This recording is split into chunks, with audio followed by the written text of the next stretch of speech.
SEP Fanfic Readings presents 1,000 Words by Olive Juice 28. Chapter 31. Love is in the Air. In the days that followed the silly antics of her dinner with their first years, Hermione completely forgot about the fact that she and Draco had still not officially stated whether or not they were attending the Valentine's party together. She had arranged a small gift for him, something mildly cheesy, but she hoped he would appreciate the gesture nonetheless. She had no idea if he'd gotten anything for her, and decided she would wait a bit before giving it to him, not wanting him to feel bad if he hadn't. They had only been together for a little over a month, and she wasn't entirely sure what was expected at such an early stage in a relationship. She tried not to overthink the whole thing, but that was like telling Filch to be in a good mood. Virtually impossible. February 14th dawned freezing cold, and with a blanket of new snow covering the grounds. As she rolled over in her bed, Hermione heard a quiet rustling near her, and opened her eyes to see a large white envelope hovering above her head. Smiling, she pushed herself into a sitting position and gently took hold of the missive.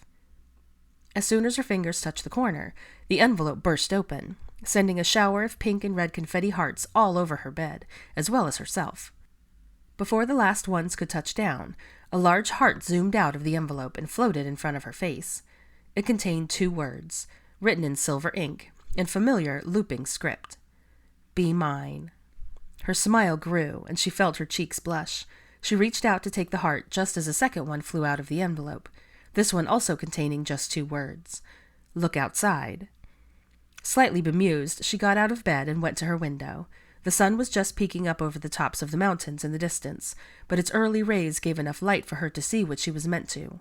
Down on the ground, 7 stories below her window, a gigantic heart had been drawn in the snow, with DM plus HG etched in the center. She couldn't help the giggle that bubbled over at the sweetness of the gesture, and marveled at the fact that Draco must have gotten up extremely early and braved the frigid temperatures just to do that for her. She gazed at the simple yet meaningful message for a few seconds longer before turning back to find the envelope still hanging in midair. Once again, as soon as she made contact with the heavy paper, a 3rd heart appeared, this one with 3 words written on it. Open your door. Eager to find out what was waiting on the other side, but not wanting to look like she had just rolled out of bed, which she had, Hermione stopped long enough to throw her curls into a messy bun, splash some water on her face at the bedside basin, and do a quick cleaning charm on her teeth. Then she slid her door open just a crack, before allowing it to swing wide as she stared at the sight that met her still sleepy eyes. One of the small round tables had been placed directly in front of her chamber. It was covered with a white cloth, embroidered with tiny red flowers around the edge. A vase of red and pink roses sat in between a plate of heart-shaped scones and biscuits, and a bowl of strawberries and cream. A cup of steaming hot chocolate was accompanied by a bowl of tiny marshmallows and a glass shaker filled with sprinkles and sugar crystals, and a small pyramid of dark chocolate truffles was stacked nearby. As she stepped closer, Hermione noticed yet another paper heart, propped against a silver pot that contained more of her favorite beverage. Happy Valentine's Day. The thoughtfulness of the entire endeavor brought joyful tears to Hermione's eyes.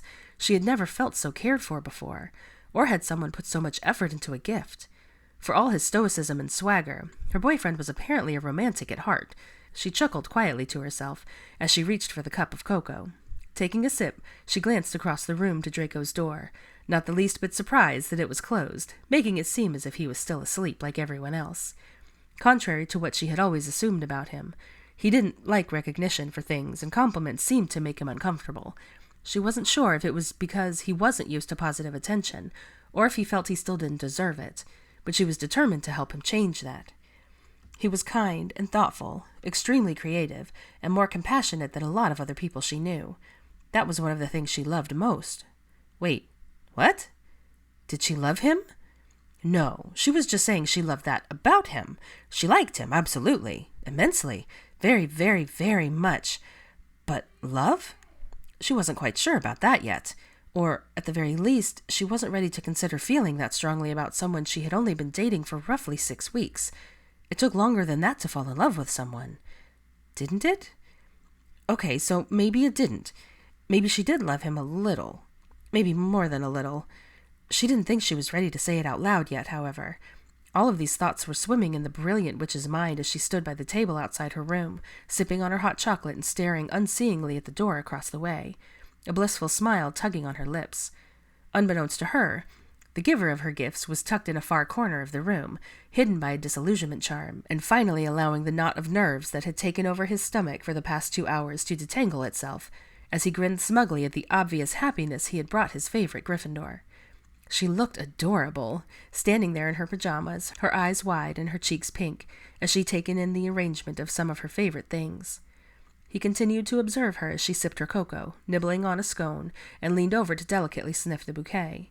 She found so much enjoyment in the simple things, and Draco admired her greatly for it.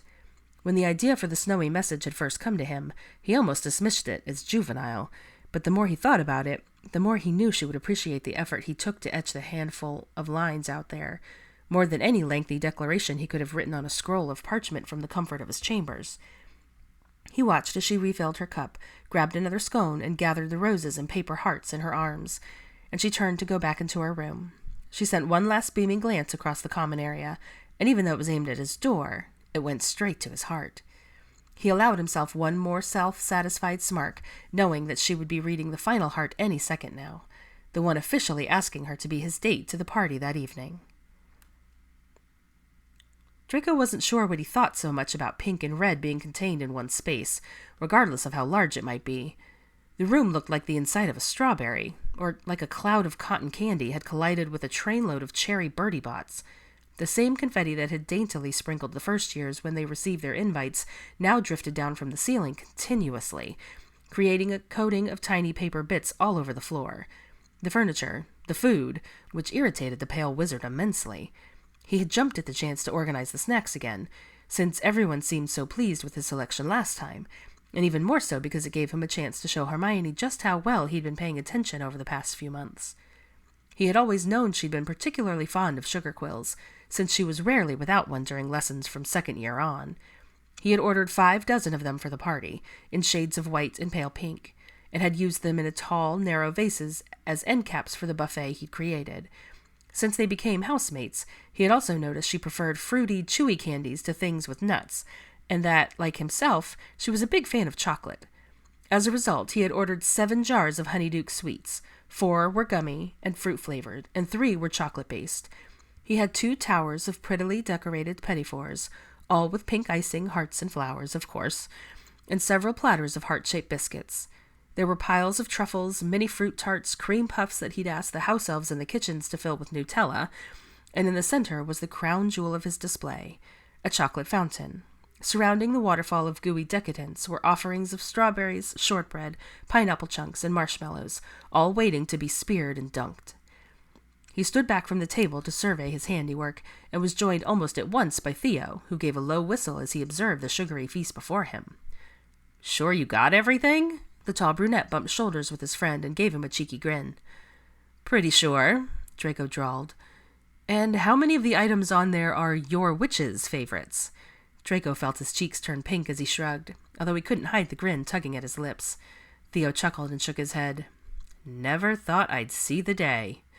"What?" Draco turned to look at his fellow former snake, cocking an eyebrow in question. "You, the Slytherin prince, totally besotted." I am not, spluttering his defense.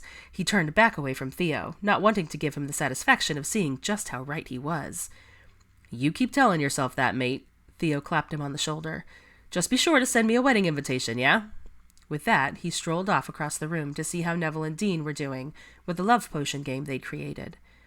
Draco continued to stare at the dessert spread without really seeing it. Theo's comment had caused his brain to stutter to a halt. Wedding? There's no way they were headed in that direction. They weren't even out of the teens yet.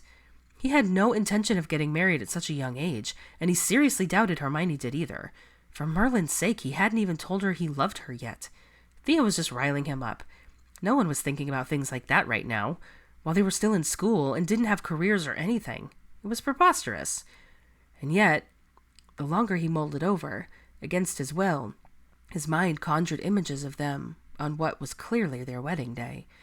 Hermione in a simple yet elegant gown, their friends and family gathered around them, the 2 of them sitting at a kitchen table, similar to the one in their parents' house, sharing the paper while drinking their morning coffee.